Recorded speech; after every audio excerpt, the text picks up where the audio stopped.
फिर आप सभी के बीच उपस्थित बहुपद अध्याय 1 कक्षा 10वीं का भाग 4 लेकर उपस्थित हैं। बहुपदों का गुणनखंड। सबसे पहले गुणनखंड का अर्थ। गुणनखंड का मतलब क्या होता है? जैसे अपन समझ ले, हमारे पास क्या है, कोई संख्या है 14। अब हमको देखना है ये 14 जो है वो किन किन संख्याओं से भाग जाता है। तो 1 से भाग जाएगा कि नहीं जाएगा? जाएगा। 2 के पहाड़ा में आता है कि नहीं आता है? आता है। 2 सत्ते 14। 3 के पहाड़ा में आता है क्या? तो 3 के पहाड़ा में नहीं आता है ना। 4 के पहाड़ा में नहीं आता है। 5 के पहाड़ा में नहीं आता है। 6 के पहाड़ा में नहीं आता है। तो 7 के पहाड़ा में आता है तो 7 हो जाएगा, है ना। और ये हो जाएगा आखिरी में स्वयं 14। तो इस प्रकार हम देख पा रहे हैं कि 14 जो है 1 से भी विभाजित होगा, 2 से भी विभाजित होगा, 7 से भी विभाजित होगा और 14 से भी विभाजित होगा। इसका मतलब है कि 1, 2, 7 और 14, 14 का क्या है? गुणनखंड है।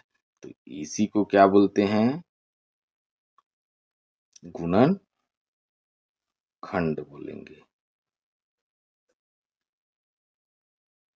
क्या बोलेंगे? गुणनखंड। अब हम गुणनखंड करेंगे कैसे? उभयनिष्ठ निकाल कर गुणनखंड प्राप्त करना, तीसरा सर्व समीकरणों का प्रयोग करके गुणनखंड करना और चौथा जो होता है वो मध्य पद को तोड़ करके गुणनखंड करना।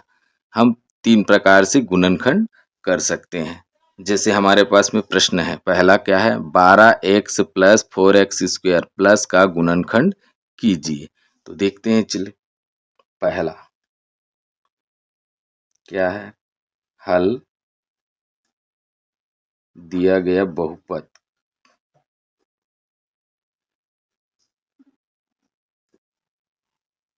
बहुपद क्या है? 12x plus 4x square.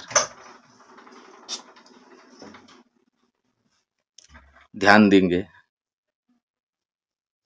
12 है और इधर क्या है? 4 है। तो 4 के पहाड़ा छोटा है 4, और 12 जो है वो 4 के पहाड़ा में क्या होता है? आता है ना। तो 4 भी क्या है? 12 का एक गुणनखंड है। तो हम यहाँ से क्या करते हैं, इसको 12 को पहले तोड़ देते हैं। कैसे? 3 गुणित 4 गुणित x धन क्या हो जाएगा? 4x into x. अब एक्स स्क्वायर को हमने क्या लिखा? x into x. अब ध्यान दीजिए, यहाँ पर क्या है? 4x है, यहाँ पर भी क्या है? 4x है। तो दोनों पद में क्या हो रहा है? कॉमन हो रहा है, उभयनिष्ठ हो रहा है। तो हम उसको बाहर ले लेंगे। तो क्या हो जाएगा? 4x।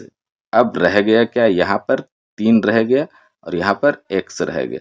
तो 3 धन x, यही क्या है? 12x प्लस 4x स्क्वायर का गुणनखंड है। तो ये हमारा क्या आ गया? आंसर आ गया। दूसरा सवाल को आप लोग बनाइए। तीसरा सवाल हम देखते हैं।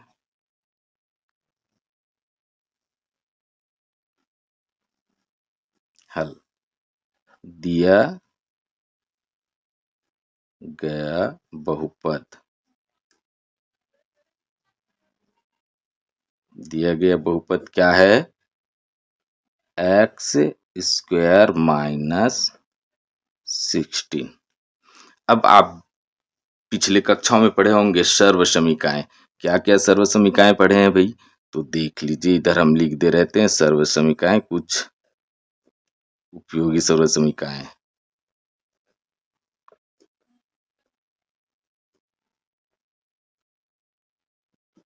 क्या क्या होता है? a plus B whole square is equal A square plus 2ab plus B square. एक होता है a minus B whole square is equal A square minus 2ab plus B square.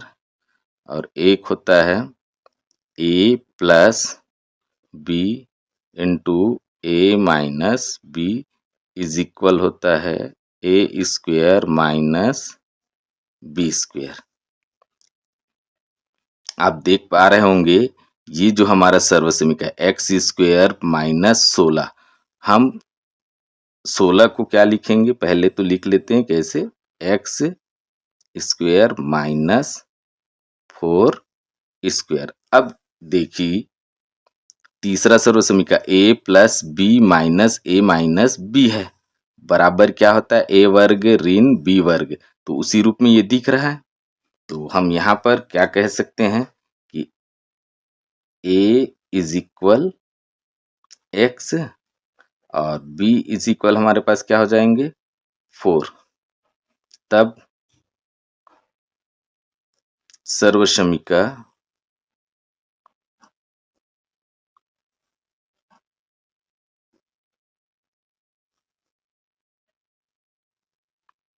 तीसरा क्या है, A square minus B square is equal A plus B into A minus B. तो A की जगह पर क्या है एक्स दिया हुआ है, तो हम यहाँ पर क्या लिखेंगे X square minus B is equal क्या हो जाएगा 4, तो ये होगा 4 स्क्वेयर इज इक्वल, फिर से हम ए की जगह पर क्या रख देंगे एक्स, फिर प्लस 4, फिर से ए की जगह पर हम रख देंगे एक्स माइनस 4। इस प्रकार हम देख पा रहे हैं कि एक्स स्क्वेयर माइनस 16 का गुणनखंड क्या आया x plus 4 into x minus 4, ये आपका क्या हो जाता है आंसर।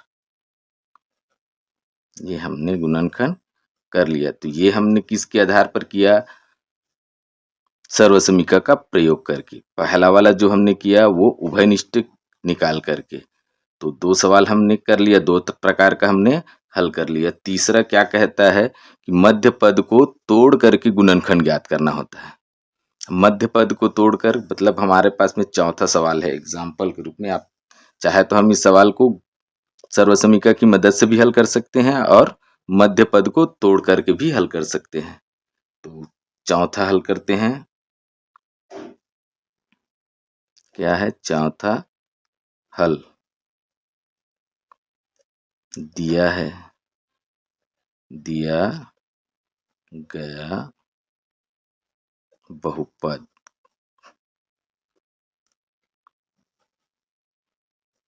क्या है 4x square minus 20x plus 25।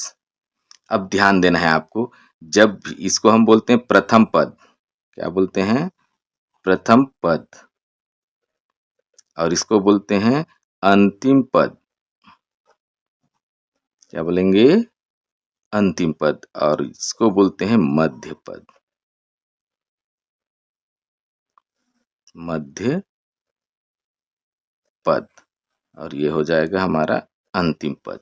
ठीक, तो सबसे पहले ध्यान देना है जब भी प्रथम पद में कोई गुणांक आए, जैसे यहाँ पर 4 गुणांक आया हुआ है, तो इसको पहले अंतिम पद से क्या कर देंगे गुना कर देंगे।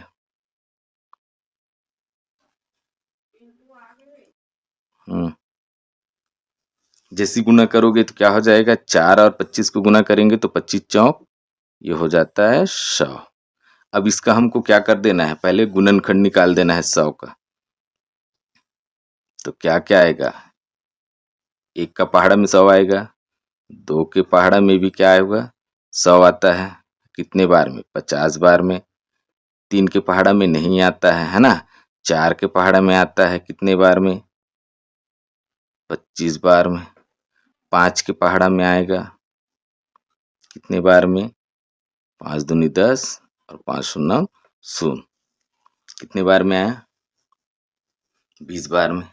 6 के पहाड़ा में आता है क्या, नहीं आता है। 10 के पहाड़ा में आता है, तो 10 गुणित 10 10 दहम 100, तो हमने 100 का क्या निकाल लिया गुणनखंड निकाल लिया। अब इसमें ध्यान रखना है अंतिम पद के पहले क्या दिया हुआ है प्लस, प्लस दिया है, इसका मतलब मध्य पद जो होगा वो योग करने के बाद ही आएगा। अगर यहाँ पर माइनस होता तो हम मध्य पद को घटा करके लाते। अब इसमें से देखिए कौन सा गुणनखंड जो है वो योग करने पर 20 हो जाएगा। तो दिख रहा है क्या, 10 गुणित 10, इसी को हम क्या करेंगे, योग करेंगे तो क्या हो जाएगा, 20 हो जाएगा।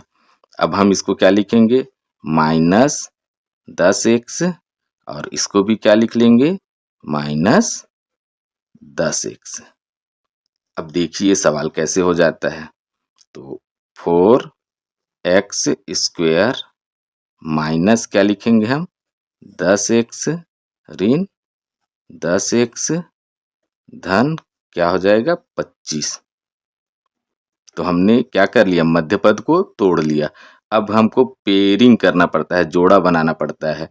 ये एक जोड़ा बनेगा, दूसरा ये एक जोड़ा बनेगा। अब ध्यान देना है, 4 पहले वाले जोड़ा में 4x वर्ग ऋण 10 में कौन उभयनिष्ठ है।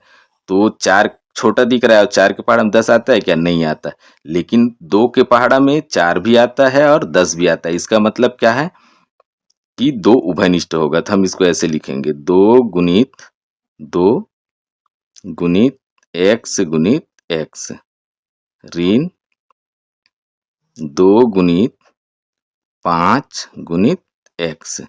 फिर साइड वाला पद को, दूसरे पद को उतार लेते हैं। अब यहाँ पर भी देखिए 10 के पहाड़ा में 25 आता है क्या, नहीं आता। लेकिन 5 के पहाड़ा में 10 भी आएगा और 25 भी आएगा। इसका मतलब हम इसको ऐसे लिख लेंगे, 5 गुणित 2x धन 25 को लिख लेंगे 5 गुना 5।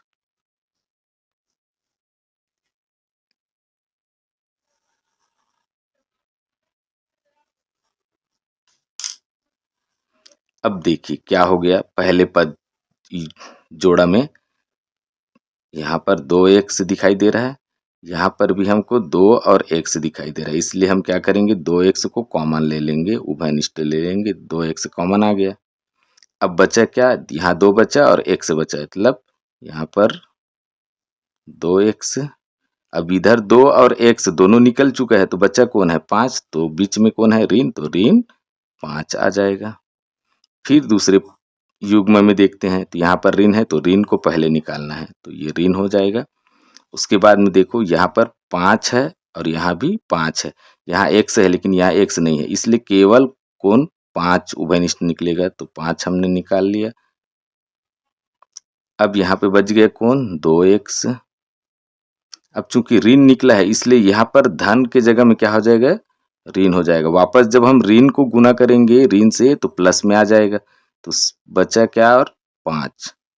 अब देखिए यहाँ पर हमारा क्या है, ये पहला पद में युग्म में निकला 2x ऋण 5 और दूसरे युग्म में निकला 2x ऋण 5। जब भी बनाओगे इस मध्य पद को तोड़ करके तो ध्यान रखना ये वाला और ये वाला पद क्या होना चाहिए, समान होना चाहिए। तब हम कहेंगे कि हमारा जो बनाने का तरीका है वो सही क्रम में जा रहा है। ठीक है। अब ये दोनों क्या हो गया, उभयनिष्ठ हो, तो इसको एक बार लिख लेंगे, 2x ऋण 5 और शेष पदों को फिर लिखेंगे गुणित 2x ऋण 5। इस प्रकार हमने गुणनखंड कर लिया।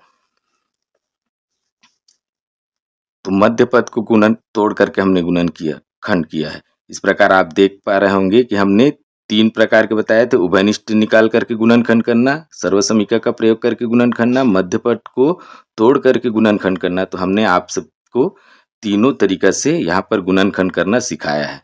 यदि आज का वीडियो आप सभी के लिए उपयोगी लगी हो तो लाइक और शेयर जरूर करें, साथ ही हमारे चैनल को सब्सक्राइब करें। धन्यवाद।